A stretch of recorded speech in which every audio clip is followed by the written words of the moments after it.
2 del 1 al 10. Con el favor de Dios vamos a tratar de concluir.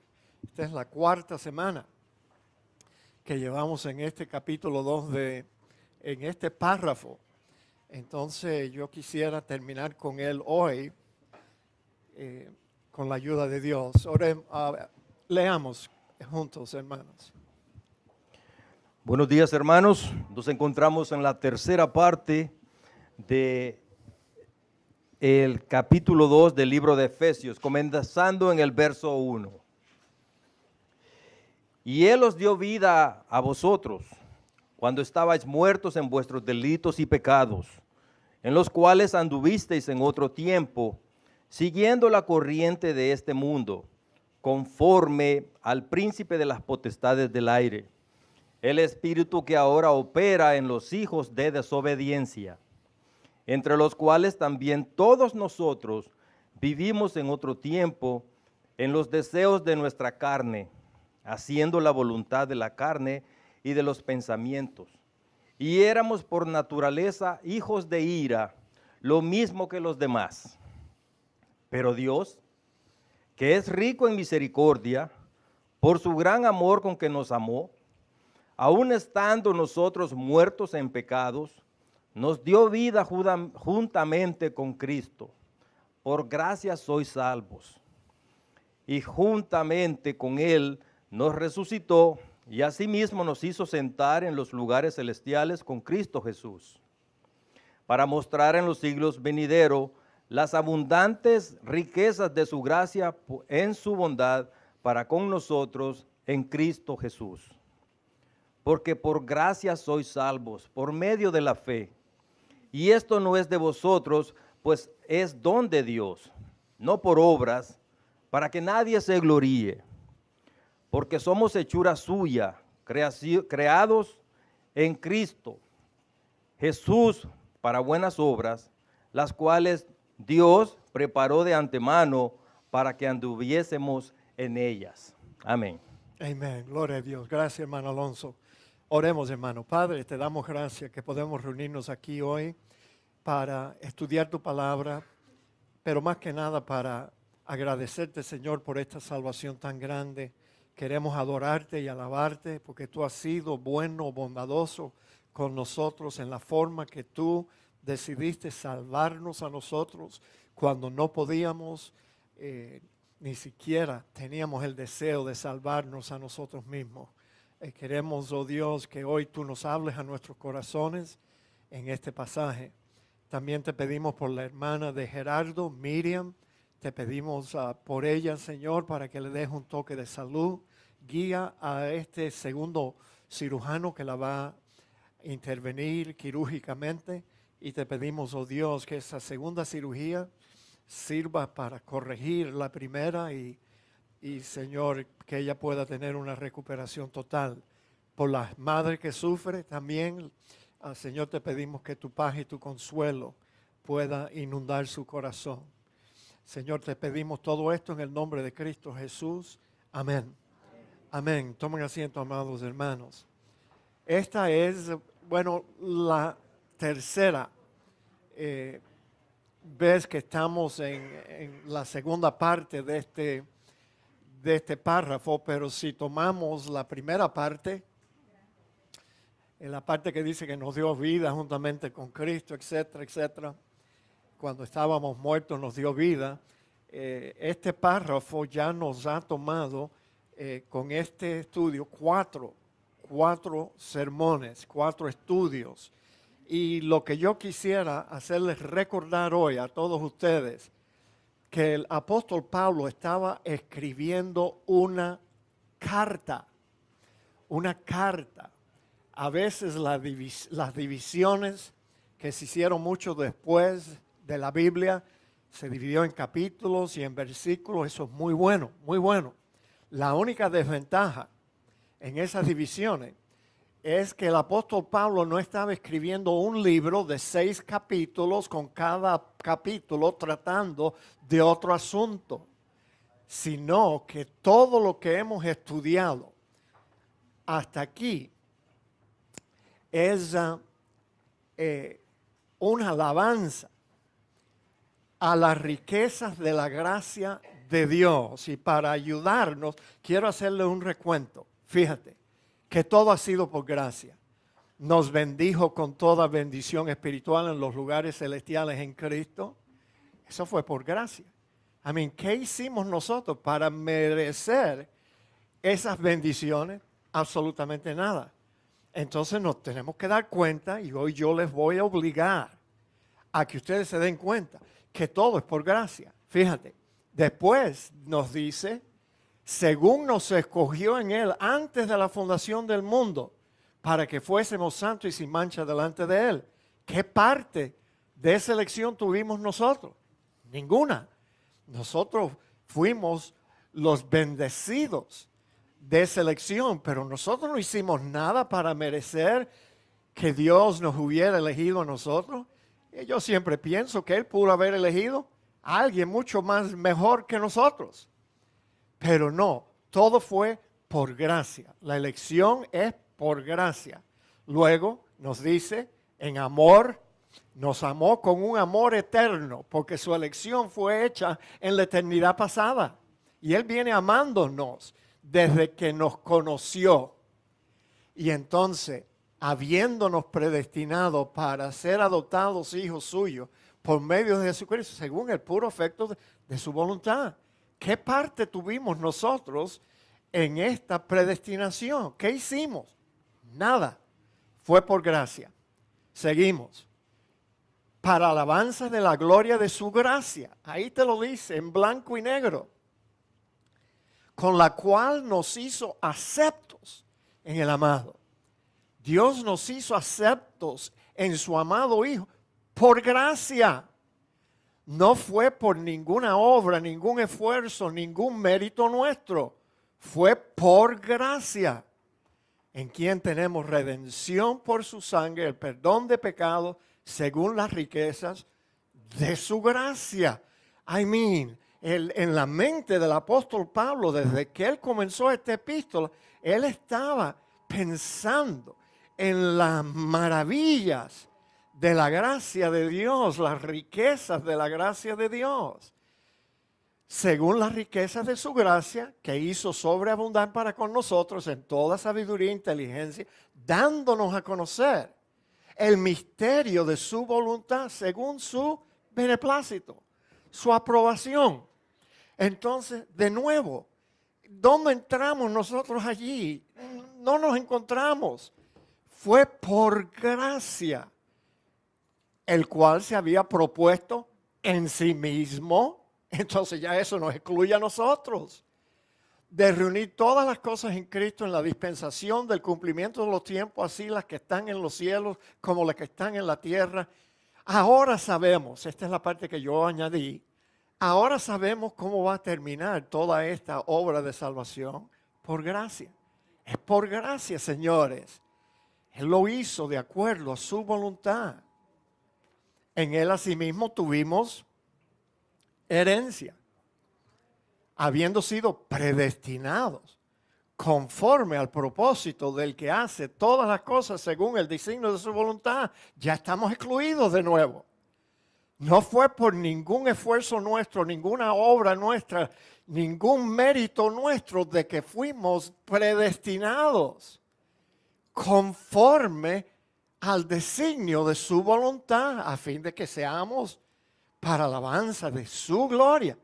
Es gracia. Por gracia, todo lo que hemos recibido.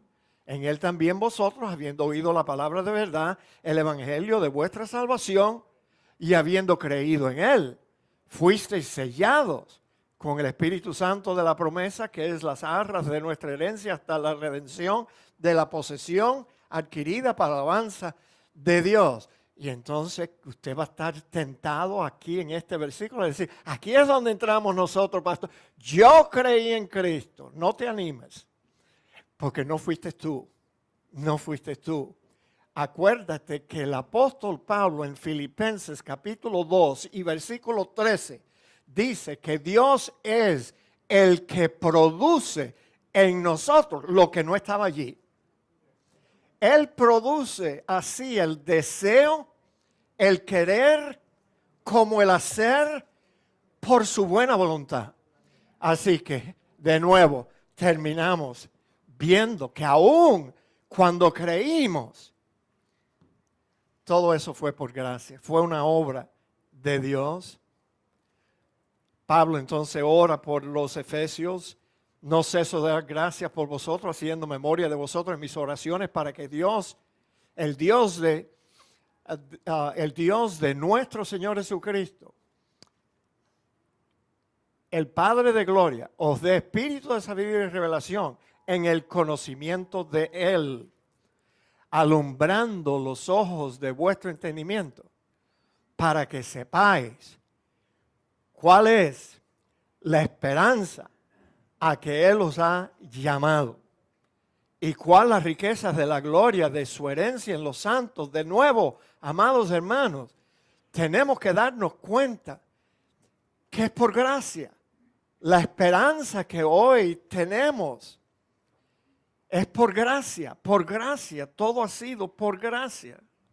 Se me olvidó decir que nuestro hermano Oscar ya está con nosotros de nuevo. Él tuvo de nuevo otro procedure, un poco peligroso. Todos los teléfonos are going off porque nos están avisando de que viene una tormenta. Así que no le haga caso a eso. Anyway, ya sabemos que va a llover. But anyway. Entonces, la esperanza que tenemos por gracia. Lo que estaba diciendo de Oscar, que él tuvo un procedure un poco delicado, pero mire, resultó para su mejoría. Ya él tiene ahora su presión arterial bajo control, ¿verdad, hermano Oscar? ¿Todavía no? No, pero se te va a ir bajando, no te preocupes. Porque ahora le pusieron un muelle de un camión aquí adentro que le ha expandido las venas ahí en el cerebro, y esperamos lo mejor, hermano Oscar. Que el Señor te bendiga. Amén. Sigan orando por Oscar para que él tenga una recuperación completa y total. Entonces, mis amados hermanos, por gracia. Pablo también quería que Dios le alumbrara su entendimiento para que ellos pudieran comprender cuál la supereminente grandeza de su poder para con nosotros los que creemos, según la operación del poder de su fuerza, la cual operó en Cristo, resucitando de los muertos, sentándole a su diestra en los lugares celestiales, sobre todo principado, autoridad, poder y señorío, y sobre todo nombre que se nombra, no solo en este siglo, sino también en el venidero, y sometió todas las cosas bajo sus pies, y le dio por cabeza sobre todas las cosas a la iglesia, la cual es su cuerpo, la plenitud de aquel que todo lo llena en todo también.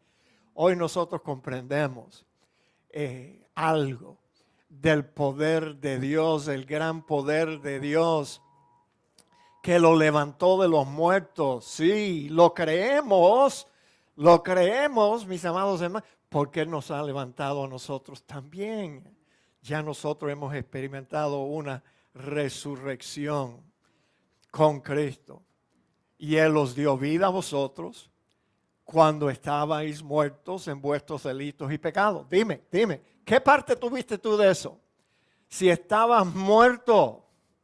Entonces Pablo continúa, tú sabes, pensando, oye, todo esto que hemos recibido ha sido por gracia, por las riquezas de la gracia de Dios. Y luego por segunda vez nos recuerda, tú sabes, 2 veces, ahí seguidas, nos dice, pero Dios, que es rico en misericordia, por su gran amor con que nos amó, aún estando muertos en pecado, nos dio vida juntamente con Cristo.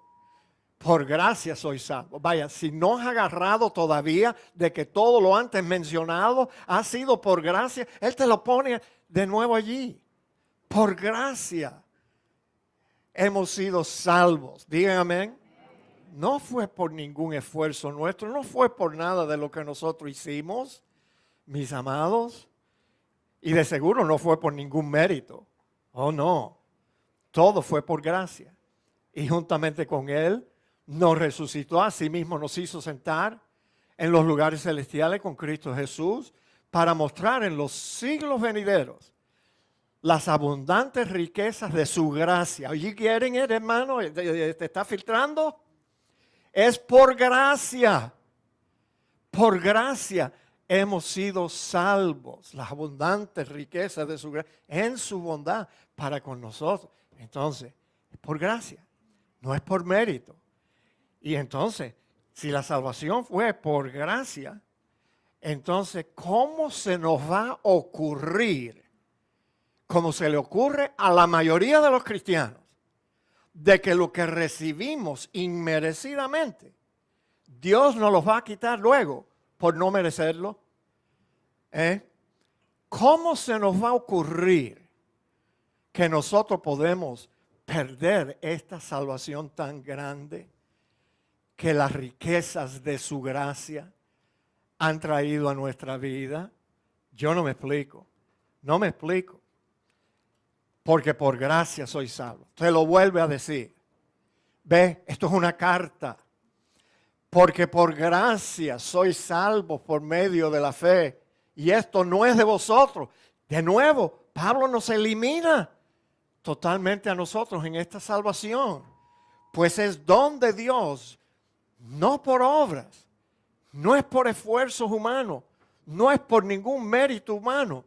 Para que nadie se gloríe. ¿Cómo nos vamos a gloriar en algo que recibimos inmerecidamente? Esa sería una locura, mis amados. Y entonces, porque somos hechuras suyas, creados. O sea, Dios nos creó de nuevo en Cristo Jesús para buenas obras, las cuales Dios preparó de antemano para que anduviésemos en ellas. Todo eso fue por gracia, por gracia. Nada fue por mérito, nada fue por un esfuerzo nuestro. Entonces, si usted se pregunta, bueno, ¿y qué propósito tuvo Dios en salvarnos de esa forma? ¿Por qué Dios hizo todo esto por el creyente? Y lo hizo así, por su gracia. ¿Por qué? Aquí tienes la respuesta. Para mostrar en los siglos venideros las abundantes riquezas de su gracia, en su bondad para con nosotros en Cristo Jesús, porque por gracia soy salvo por medio de la fe. Ya esto todo lo hemos leído. Y esto no es de vosotros, pues es don, es un regalo de Dios, no por obras para que nadie se gloríe, porque somos hechuras suyas, creados en Cristo Jesús, para buenas obras, las cuales Dios preparó de antemano para que anduviésemos en ellas. Vamos a estudiar ese pasaje. ¿Por qué lo hizo así? Bueno, ya vimos anteriormente que fue por su gran amor con que nos amó. Esa fue una razón. Por su misericordia. Él se compadeció de nosotros cuando nos vio perdidos, como ovejas perdidas, sin rumbo, sin dirección.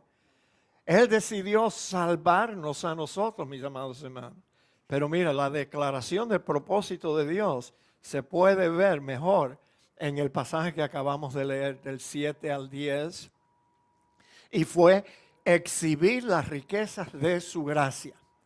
Hacer de los creyentes una demostración eterna por todos los siglos venideros de su gracia. O sea, Dios quiere demostrar las abundantes riquezas, los abundantes logros de su gracia, mis amados hermanos. Fíjense, a Dios no le interesa exhibir las buenas cualidades de la competencia del hombre. No le interesa. A Dios no le interesa exhibir lo bueno que es el libre albedrío del hombre. No, Señor, esa palabra nunca sale de los labios de Dios. No, Él no le interesa exhibir lo que ha logrado el libre albedrío del hombre. A Dios no le interesa exaltar la fidelidad o la obediencia de algunos creyentes. No. Lo que Dios se propone es demostrar las abundantes riquezas de su gracia, mis amados. Por eso nos salvó de esa forma, en cual ninguno de nosotros puede tomar ningún crédito, ningún mérito. por haber creído. Tengo otra definición más. Ustedes que se están perdiendo los grupos de gracia, no están aprendiendo todo lo que pudieran aprender si ustedes fueran a los grupos de gracia. I am sorry con excuse me, te tengo que dar las orejas de vez en cuando. Hay 5 hogares que se abren toda la semana para que nosotros vayamos allí, aprendamos más. Y yo creo que debemos de utilizar cada oportunidad que Dios nos ofrece. Yo sé que algunos de ustedes trabajan o están muy lejos, o lo que sea, no pueden ir. Yo no hablo de ustedes. Yo hablo de aquellos que se quedan viendo una novela estúpida de esa en la televisión, en the idiot tube, como le llaman. La caja de los imbéciles, así le llaman. En vez de ir a estudiar la Biblia. Esta es una definición de los marianos. ¿Sabían ustedes quiénes son los marianos? Déjame explicártelo así. Los marianos son un católico cualquiera, pero que se ha aferrado a adorar a María sobre todas las cosas. Por eso le llaman marianos, porque ellos son seguidores de María. Ellos son adoradores de María. Y yo digo de ellos, que cualquier ser humano que adora a María, la razón por eso, porque no conoce al Hijo de María, al Hijo físico de María. No conoce a Jesucristo. Por eso se ponen a adorar los hombres a María, a quien ellos llaman la Madre de Dios. ¡Qué error! María no fue la Madre de Dios. María es la Madre de Jesús, el Hijo de Dios. Ella no es la Madre de Dios. Pero bueno, fíjense qué bien estos marianos captaron el significado del libre albedrío sobre todos los demás grupos. Ellos sí entienden lo que es el libre albedrío y ellos escriben, para que hubiera mérito nuestro, nos fue dado el don del libre albedrío, el cual únicamente, escuchen esto, iluminado por la luz de la conciencia humana, fíjate, nos llevará a nuestro hogar, a la tierra prometida, a la casa de nuestro Padre. ¿Oyeron ustedes esa barrabasada, esa barbaridad? Porque los marianos excluyen totalmente a Dios. Yo diría que este es el libre albedrío cuando corre su rumbo hasta el final. Tú llegas con una salvación en la cual ni siquiera Dios aparece allí, sino que es tu libre albedrío y la iluminación. Ni siquiera le dan crédito a Dios por iluminar tu conciencia. Oh, no. Un día se te prende un foquito en tu conciencia y te da a conocer cuán perdido tú estás. Y entonces por tu libre albedrío, que ellos dicen que es un don el libre albedrío, y la iluminación de tu conciencia, tú sabes, es que tú llegas a la tierra prometida. Señores, si tú sigues este camino, donde tú vas a terminar no es en la tierra prometida, sino en el fondo del infierno es donde tú vas a terminar.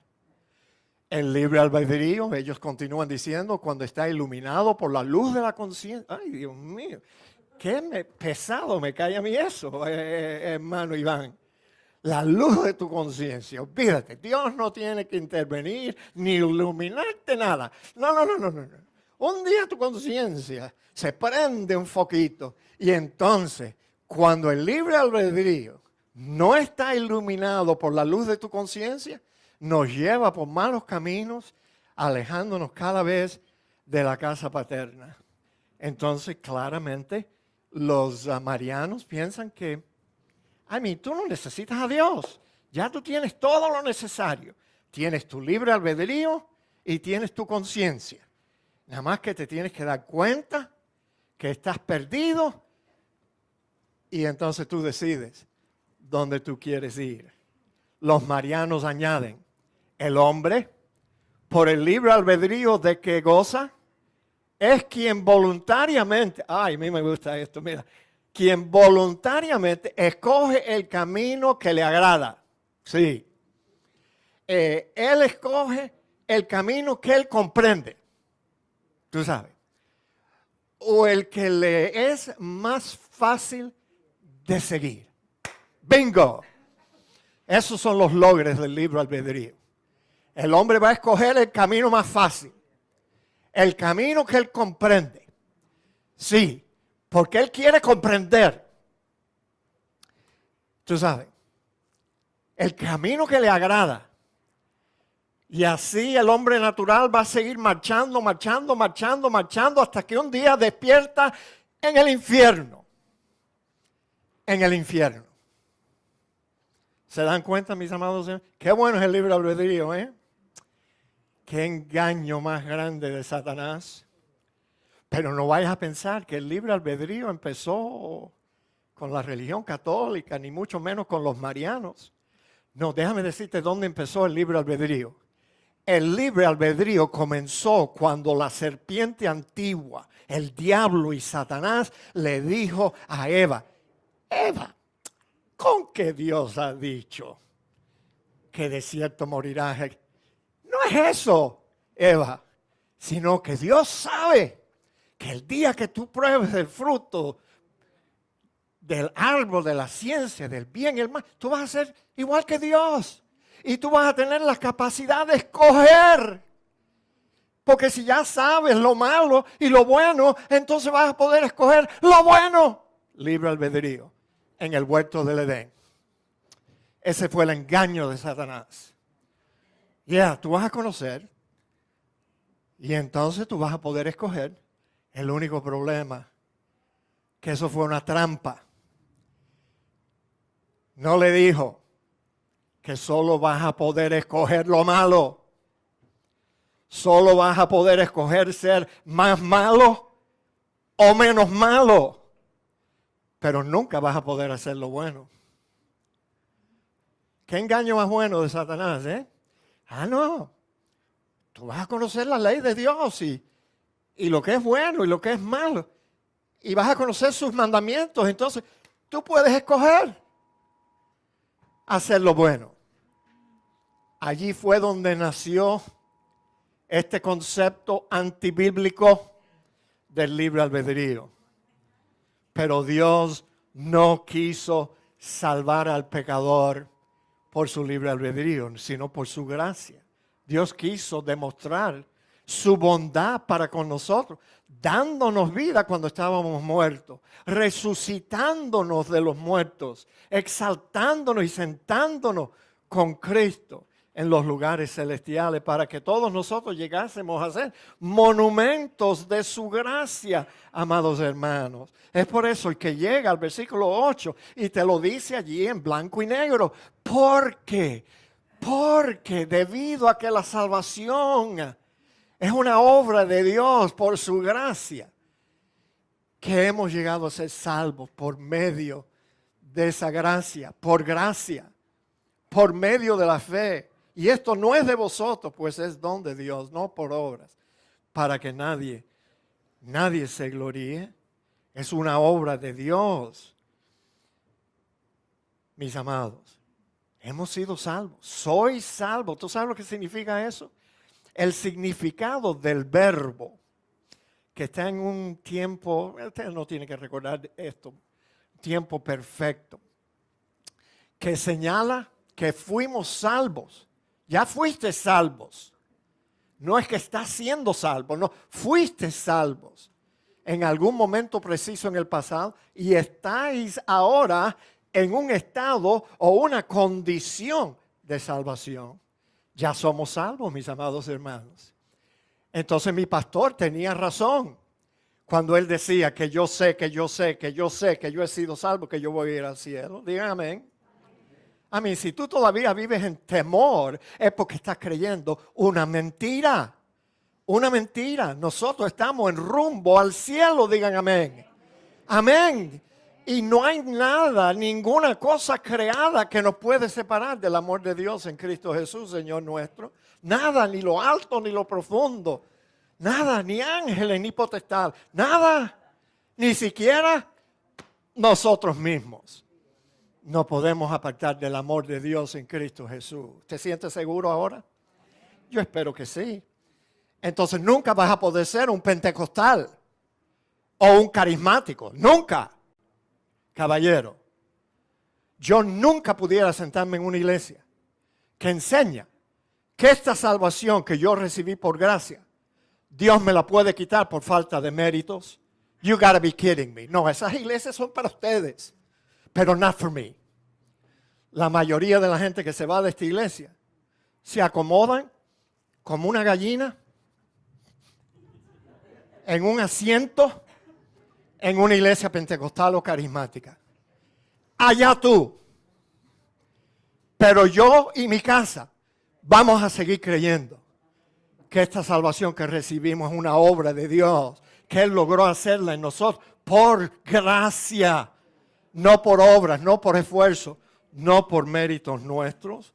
Ya somos salvos, mis amados hermanos, por gracia expresa, el medio por el cual los hombres se salvan, no por llorar, no por tu propia voluntad, no por medio de tus buenas obras, no por mérito, no por esfuerzo, no por tu libre albedrío. Fue por gracia.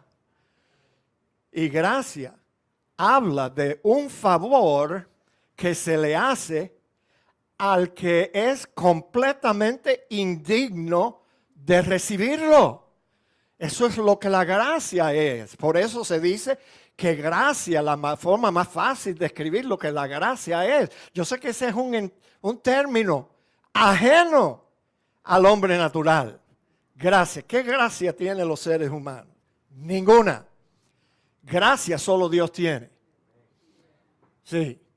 Aun cuando el hombre le hace un favor a un amigo, él dice, bueno, déjame darle una manito a mi amigo para así. Un día cuando yo necesite ayuda, Él me ayuda a mí.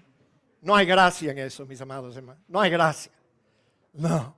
Solo Dios puede desprenderse de algo tan valioso y dársela a una persona indigna como nosotros éramos y somos indignos de estas bendiciones. La idea es que la salvación es un favor de Dios y no una recompensa por nuestro mérito. No es una recompensa, no es un premio. Es por gracia. Ahora los cristianos preguntan, pastor, si un cristiano que fue salvo por gracia no permanece en la fe, él tiene que perder la salvación, ¿no es cierto, pastor? ¿Tú sabes cuántas veces me han hecho a mí esa pregunta? Ok, fue salvo por gracia, pero si él no permanece, él pierde su salvación, pastor. ¿Cómo usted va a pensar que una persona que abandona la fe, renuncia a los caminos del Señor, todavía va a poder ser salvo? Déjame contestarte esa pregunta. Pero antes quiero decirte que esa pregunta nace en el corazón de un creyente que todavía no quiere aceptar que la salvación es puramente una obra de la gracia de Dios. La persona que hace esa pregunta todavía en el fondo de su corazón prefiere creer que la salvación es un asunto que se gana y que se basa en méritos, virtudes y obras. ¿Ve? El que hace esa pregunta, la hace porque él todavía está pensando. Pues claro que se la tiene que ganar, aunque fue salvo por gracia al principio, pero luego él tiene que ganársela para mantenerla. Señores, yo llevo casi ya 35 años en esta iglesia, en esta comunidad, proclamando y defendiendo el mensaje del Evangelio de la gracia de Dios. Y lamentablemente yo he pasado más tiempo, en esos 35 años he pasado más tiempo defendiendo el Evangelio de la gracia de Dios que el tiempo que hemos empleado en proclamarlo, porque está siendo atacado por todas partes. La mayoría de los cristianos atacan la gracia de Dios cuando piensan que no. Ok, yo fui salvo por gracia, pero después el resto del camino me toca a mí. Yo tengo que mantenerme salvo. ¿Qué error más grande, mis amados? 35 años. No vayas a pensar que tú me vas a convencer a mí que un cristiano va a perder la salvación que él recibió por gracia. No gastes tu tiempo. No gastes tu tiempo tratando de convencerme a mí de eso. Ahora, aquí está la respuesta. La perseverancia del cristiano en la fe no es el mérito por el cual él al final se salva, sino que la perseverancia, chico, entiende, es la característica de los que han sido salvados. Es la característica. La Biblia, por eso la Biblia dice que Cristo es el autor y el consumador de nuestra fe. He is the author and the finisher of our faith. Él fue el que la comenzó y Él la va a terminar. Sí, Señor. Y no te va a dejar ahí en medio del camino. ¿Tú crees que Dios va a ser tan estúpido en poner tu alma, el destino de tu alma de nuevo en tus manos? No seas bobo. No te hagas el bobo. ¿Tú crees que Dios va a depender de ti? ¿Que eres más pequeño que una pulga? ¿Que no tuviste ni fuerza para salvarte? Que después que te salvó por gracia, Él va a decir, bueno, ahora cuídala. Porque si no la cuides, la pierdes. Te la voy a quitar. Señores, así anda la mayor parte de la iglesia cristiana. Pero fíjate, cuando Pablo habla de la salvación, él dice que es un don de Dios, es un regalo. ¿Cuántas veces tú le has dado un regalo a uno de tus hijos on Christmas o en su cumpleaños quizás? Y después tú le dijiste, no, ven acá, Willy, ¿te acuerdas del regalo ese que yo te di el año pasado? Dámelo para atrás. Yo me equivoqué. Devuélvemelo. ¿Verdad que no? No.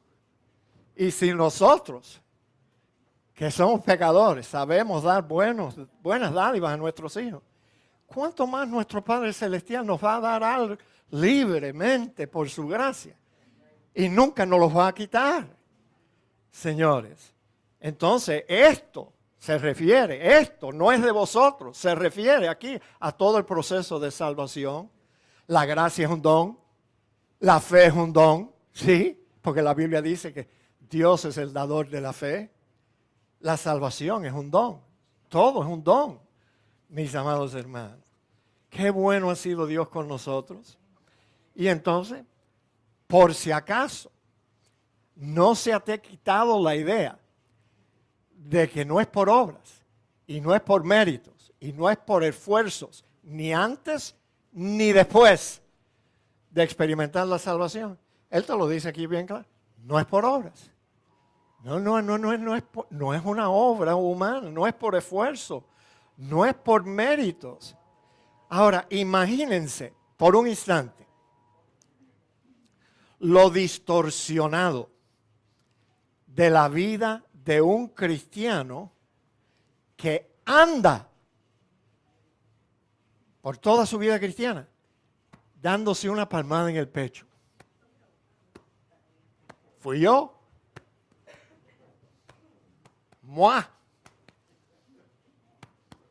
Yo.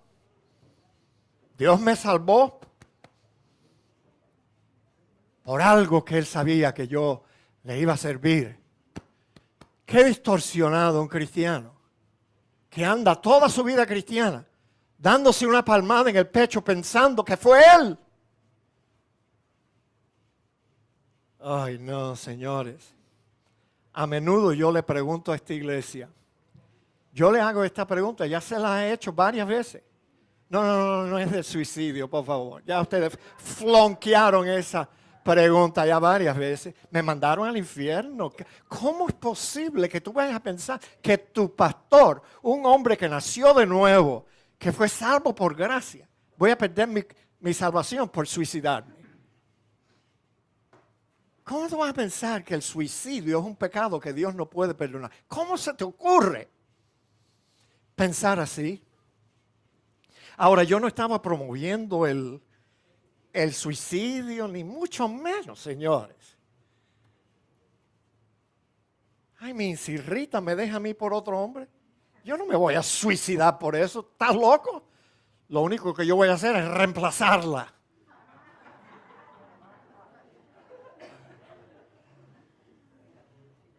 Pero les hice esa ilustración para ver si tú estás realmente en la gracia. O si tú estás pensando que tú puedes cometer cualquier error y ya. Así piensa un pentecostal. No, si tú mueres, si tú cometes un pecado grande y no te arrepientes, te fregaste. Por eso ellos piensan que el suicidio es el pecado imperdonable. Porque, bueno, después que te metes un tiro en el cerebro no vas a poder arrepentirte de nada. No. Entonces, por eso la gente piensa, ay no, si un cristiano se suicida y no se arrepiente de ese pecado, mira que es un pecado serio. Señores, no es más serio que adulterar. El único problema es que nosotros siempre le estamos dando la vuelta a los pecados que nos gustan. Y entonces, yo les hago esta pregunta a ustedes. Mire que ustedes han flonqueado, pero yo les voy a ayudar esta mañana. ¿Ves? Porque yo no tengo la intención de avergonzar a nadie. Esta es la pregunta. No responda. Prende la lucecita. ¿Cuál es la diferencia más grande entre la religión católica y lo que creen los evangélicos? Déjame ayudarte antes de tú empezar a responder necedades. Yo estoy hablando de la cosa más grande, más importante, la cosa más peligrosa, la cosa que va a enviar a 800 billones de católicos al infierno. Ok, mira, déjame ayudarte. No es María. Ok, deja a María tranquilo. No es que los católicos adoran a María. No es que los católicos rezan el rosario. Esa no es la más importante. No es que ellos creen en bautismo infantil. No es nada de eso. No es la creencia en los santos. Nada de eso. Si alguien te pregunta cuál es la diferencia más grande, más crucial, más importante entre la religión católica y los evangélicos. Si tú no sabes la respuesta a esta pregunta, pues bien puede ser que cualquier día yo te voy a ver sentado yendo a misa. Ajá. Ok, now you're ready. ¿Quién sabe? Bienvenida, hermana Mata, a la Iglesia Bautista en Cristo. Ya. Ellos piensan que la salvación es por buenas obras. Y si eso fuera verdad, entonces Martín Lutero se equivocó. Sí. Pero señores, Martín Lutero no se equivocó cuando él leyó en el libro de Romanos capítulo 1 que el justo por la fe vivirá. El justo, el pecador, va a ser justificado por la fe, por el creer. Entonces la diferencia más grande, más crucial, es que la religión católica enseña que la salvación es por buenas obras. Nosotros los evangélicos creemos que es por gracia, por medio de la fe. Esta verdad fue lo que impulsó a los reformadores.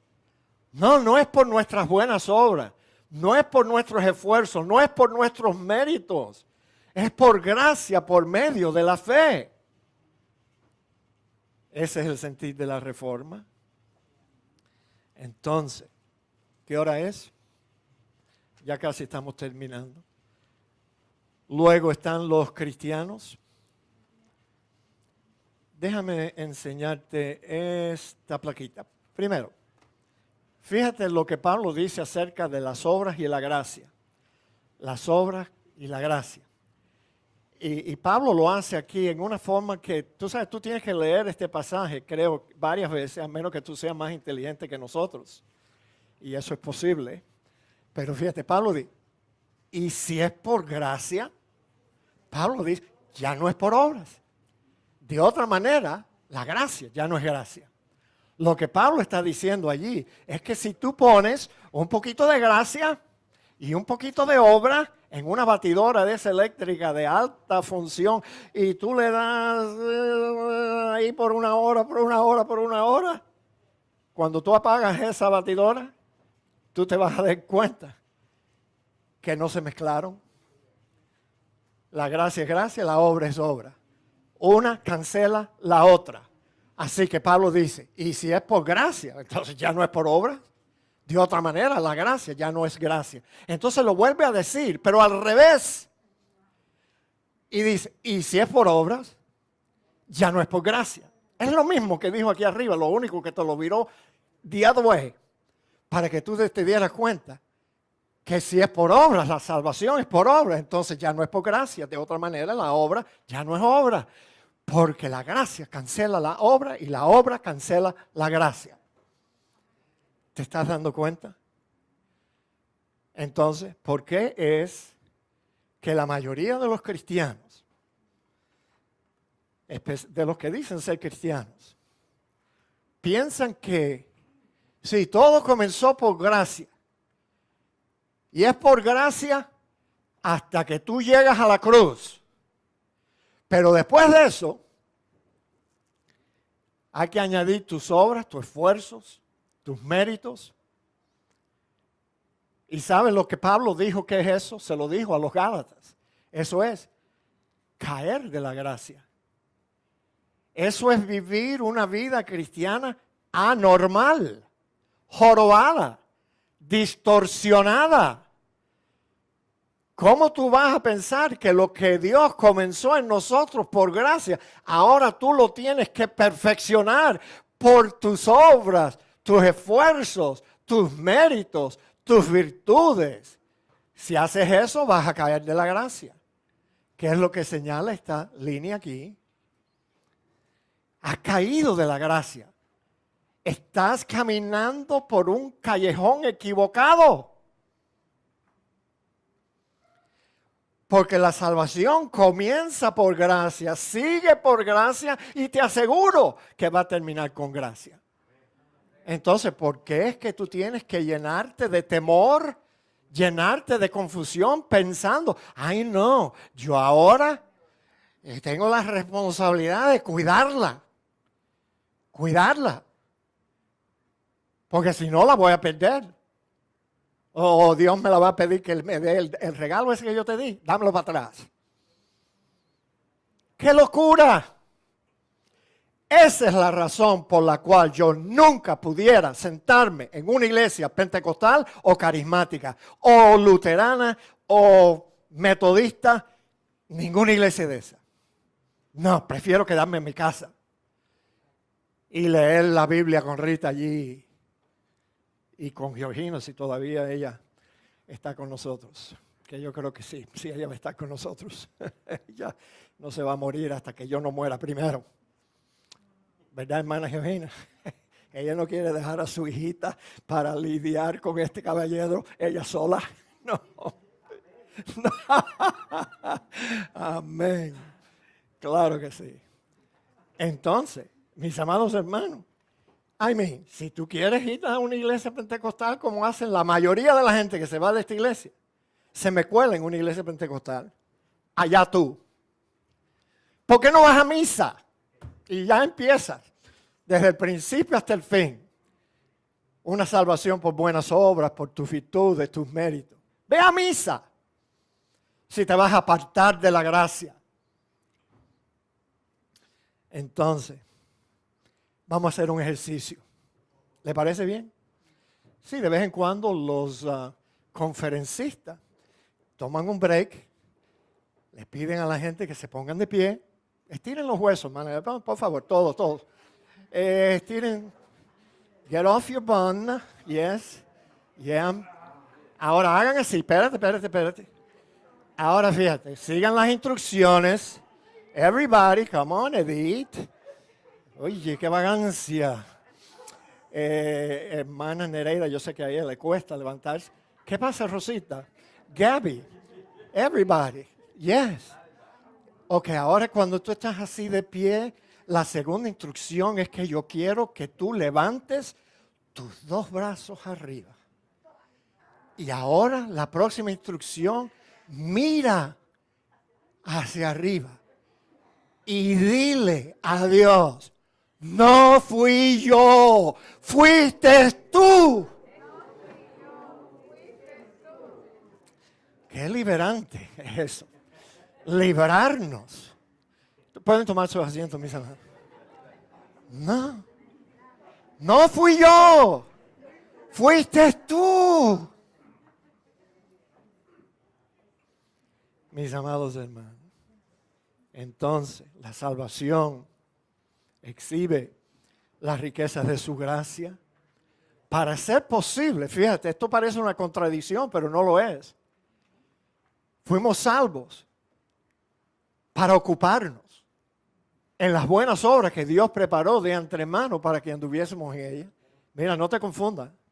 Porque por gracia soy salvo por medio de la fe. Esto no es de vosotros, pues es don de Dios, no por obra, para que nadie se gloríe. ¿Cómo nos vamos a gloriar en una obra que Dios hizo? El domingo pasado, ustedes no escucharon esto, pero en el segundo culto yo dije que el peor crimen que un cristiano puede cometer es tratar de tomar crédito por algo que Dios hizo. Eres un ladrón que le estás tratando de robar la gloria a Dios por tu salvación. Ese es el peor pecado. Que Dios haya hecho una obra de gracia en tu vida y luego tú trates de tomar crédito por ella. El que es salvo por gracia no tiene de qué jactarse, nada. Y cada vez que yo veo a un cristiano así, dándose palmadas en el pecho, yo digo, pobrecito, pobrecita, ¿qué es lo que le pasa? Que Dios lo salvó por gracia, ahora él piensa que fue él. No, mis amados hermanos, fíjese. El propósito de Dios en salvarnos así fue exhibir las riquezas de su gracia. Y también, en segundo lugar, para hacer posible una vida de buenas obras, porque somos hechura suya. Fíjate, creados en Cristo Jesús. ¿Sabe? Esta palabra no se está refiriendo a la creación cuando Dios juntó de la nada, del polvo de la tierra y creó a Adán. No. Pablo está diciendo que cualquiera que está en Cristo es una nueva creación. Es un nuevo hombre. Y el cambio es tan grande, tan profundo, tan amplio, que por eso Pablo dice, ahora sí somos hechura suya. Antes éramos hijos de nuestros padres, pero ahora somos hijos de Dios.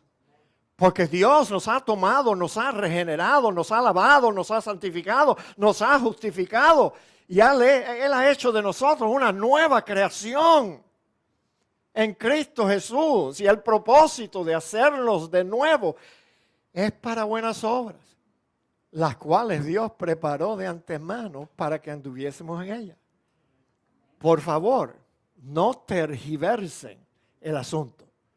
Pablo no está diciendo que somos salvos por obras, sino que él dice que fuimos salvos para hacer buenas obras.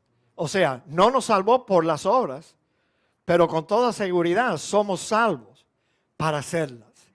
Y ahora sí podemos escoger hacer lo bueno. O sea, ahora sí, porque hemos sido librados de esa naturaleza que nos tenía esclavizado, de esa naturaleza pecaminosa. Ahora sí podemos examinarlo todo, retener lo bueno. Ahora sí podemos comprender que nosotros estamos endeudados con Dios y le servimos con alegría, por amor y por gratitud por lo que Él ha hecho en nosotros. Así que tenemos que hacer buenas obras. Yes. Por si acaso ustedes estaban pensando, como piensa mucha gente, tú sabes, palabras salen de mi boca y el oyente, cuando llega aquí adentro, él le da una vuelta, tú sabes, y después sale de aquí echando chispas diciendo, ¿Tú oíste lo que dijo el pastor? Que no hay que cumplir con los mandamientos. ¿Cuándo yo dije eso? No, que el pastor dice que no hay que hacer nada. ¿Cuándo yo dije eso? Yo una vez dije, el pecador no se salva cumpliendo los 10 mandamientos. ¿Es eso verdad o no es verdad? ¿Es verdad o no es verdad? Dígame. No podemos ser salvos tratando de cumplir los 10 mandamientos. Un señor que había visitado la iglesia ese día salió echando chispas. Y luego María Mejía me dijo, pastor, ¿usted no sabe que el hermano tal y tal? Yo lo invité a la iglesia. Y él salió de aquí echando chispas. Porque usted dijo, pastor, que el creyente no tiene que hacer buenas obras. Yo le dije, un momento, eso no fue lo que yo dije. Maybe eso es lo que ese señor entendió. Y maybe es lo que usted entendió, hermana María. Pero eso no fue lo que yo dije. Yo dije que el pecador nunca va a ser salvo tratando de cumplir los mandamientos de Dios. Y eso es una verdad. I am sorry, excuse me, que usted no lo ve así. María Mejía vino a regañarme. Porque yo dije que el pecador no puede ser salvo. Dale vuelta a eso un poquito. Dale vuelta. Tampoco lo puede lograr. Tampoco. Aún si quisiera. ¿Se acuerdan el Edén? Ahora tú vas a saber lo bueno y lo malo. Y vas a poder escoger lo bueno. Eso fue el engaño. No vas a poder hacer tu salvación. Tú decidiendo hacer lo bueno, no lo vas a lograr. Nunca. Nunca. Entonces, fíjese. Estos pasajes, léanlo ahí en tu casa. Quien se dio a sí mismo por nosotros para redimirnos de toda iniquidad y purificar para sí un pueblo propio, celoso de buenas obras. Palabra fiel es esta. En estas cosas quiero que instas con firmeza para que los que creen en Dios procuren ocuparse en buenas obras. Estas cosas son buenas y útiles a los hombres. Enseña esto, le dijo Pablo a Tito para terminar. Este es uno de los pasajes más grandes de la Biblia y sus versos son una mina de verdades espirituales. Enseñan que todos somos por naturaleza esclavos del pecado, muertos en nuestros delitos y pecados. Y nos enseña que el origen de la salvación debe hallarse en la gracia y la misericordia de Dios y no en ningún supuesto mérito nuestro. No fue nuestro libre albedrío que nos levantó de la muerte. Nos enseña el pasaje que la fe en Cristo es el medio por el cual nos apropiamos de la gracia que Dios nos da. O sea, la fe es la mano del pecador cuando se le abre para recibir el don de la gracia. Para recibir eso es lo que la fe es. lo que Dios nos quiere dar. La fe abre nuestra mano para que lo podamos recibir. Digan conmigo una vez más, no fui yo, fuiste tú. Si crees eso de verdad, vas a vivir seguro toda tu vida. Oremos. Padre, gracias te damos por lo que hemos visto. ¿Qué pasaje más claro? No puede haber confusión. Que empezaste inspirando a Pablo, hablándonos de que tú nos bendeciste con toda bendición espiritual en los lugares celestiales en aquel día que tú decidiste por tu buena voluntad de escogernos a nosotros y predestinarnos a hacernos héroes con Cristo. Nos hiciste aceptos en el amado Hijo tuyo. Ayúdanos a comprender que esa es una obra tuya y no nuestra. Oh Dios, te alabamos, te adoramos y te damos gracias por lo bueno que tú has sido con nosotros. En el nombre de Cristo lo pedimos. Amén. Muy bien, los diáconos van a venir.